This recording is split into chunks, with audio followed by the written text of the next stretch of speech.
The reasons why Africans are suffering abroad in the old age, in my own opinion.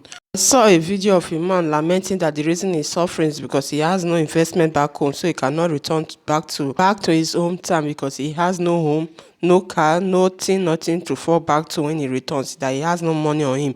That he lavished everything he had when he was younger. He did not invest, so that is the reason he cannot return back home and he's suffering in abroad.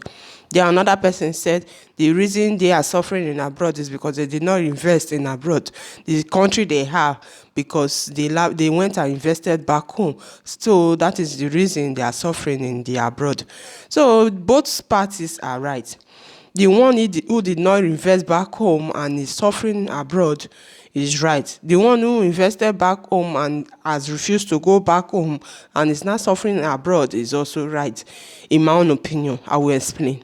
The ones that did not invest back home, they cannot go back home because they have nothing to fall back to.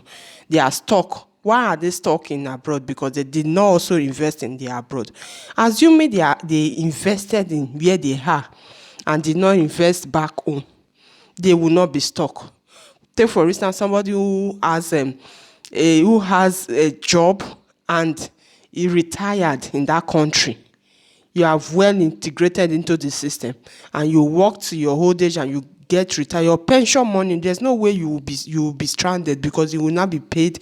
You'll be paying you your pension. They will be paying your pension money monthly. We will be paid monthly for being a contributor to the economy of that country. So there's no way you will not be in the street begging. Instead, you will not be living life well, going for vacations and traveling around the world with the little money, the little pension you are receiving. So I say it's both ways. And if for those who did not invest in the country they are in, you should invest back home because you have something to fall back to. So it's both ways. You should, if you know that you are not investing, you have nothing to fall back to in that country that you are in, the abroad you are in presently. I will advise you invest in your hometown, of which when you are old, you can always fall back to. You have an alternative, a plan B. But once you don't have a plan B, you are just in the middle, no plan A, no plan B, you are just living your life the way you see it.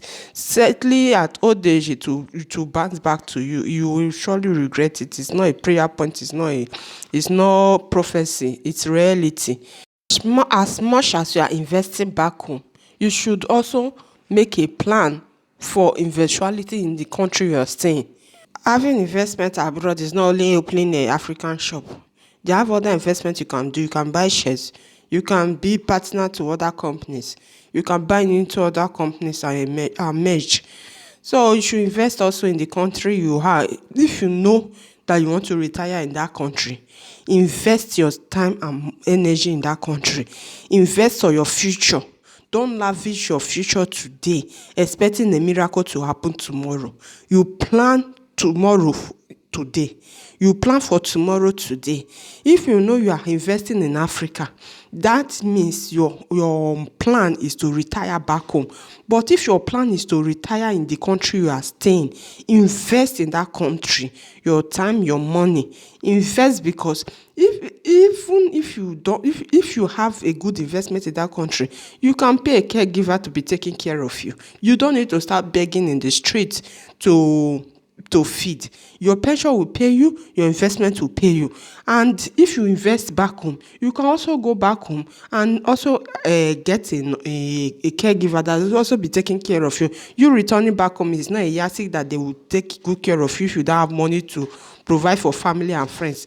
Need to also have money back home that you fall back to. So you should, if you are going back to your aim is to return back home, you should have a good investment that will make the people back home to respect you and take care of you. You cannot just come from the blues and say you are coming to stay without having no investment, without having no house, nothing that will be fetching you income, and you not be relying on your family members to take care of you and in old age. No, it's not possible.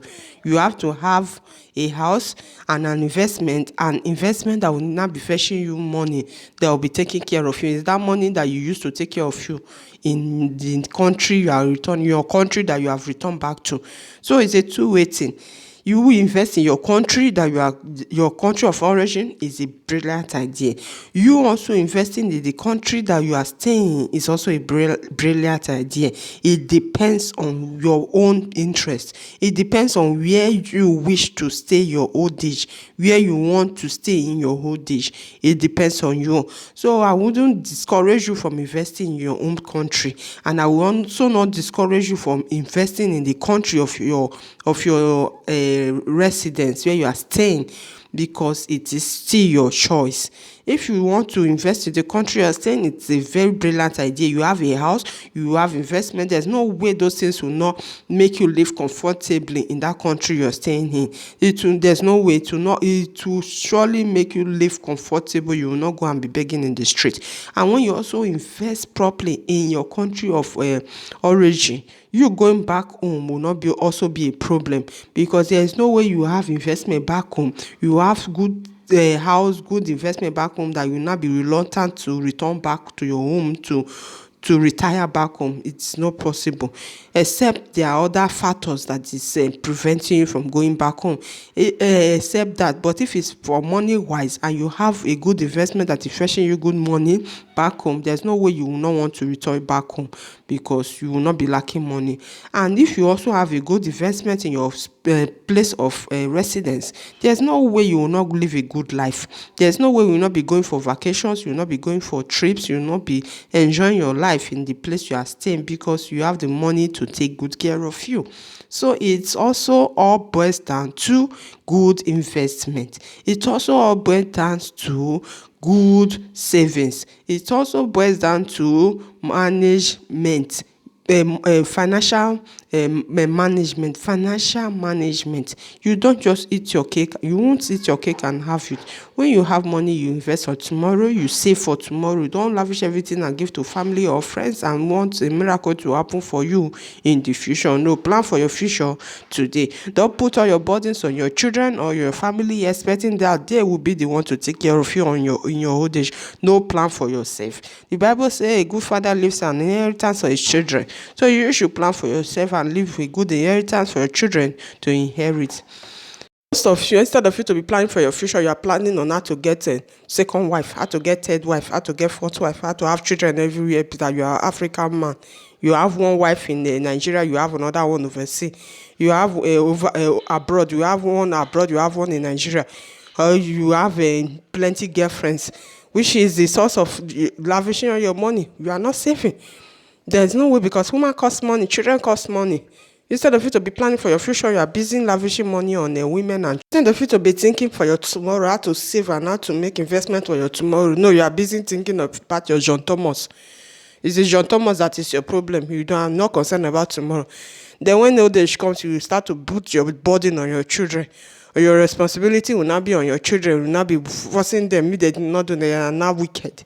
No, you should plan for your tomorrow today. Okay? I greet your government, Mr. and Mrs. ITK.